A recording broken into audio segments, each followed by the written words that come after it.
95-й театральный сезон. Как вы знаете, в нашем городе имеется 6 театров.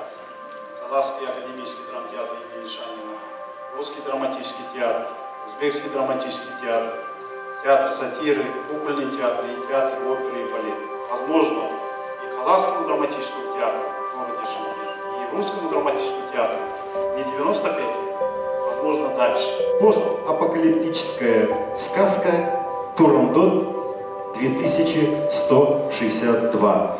Проект ГИТИСа. Приятного просмотра.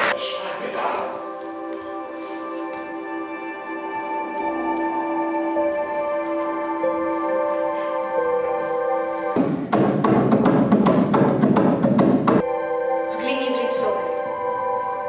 Отвечай, Медроков. Все мужчины коварны, сердце лживы. Хорошо, я готов идти. Айся, ты так сказал? Сказала, да! Она просила имя. Я Турандот, я рабыня. Нет прекрасней мести, как притвориться и вселить в тебя уверенность, душевный мир и радость.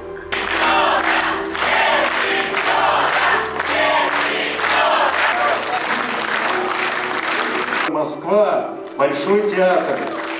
Александр Краснодеров.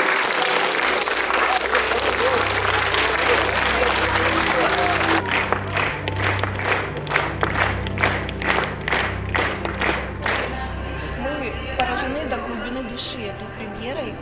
Мне очень понравилась постановка, неожиданно восхитила, превзошла все мои ожидания.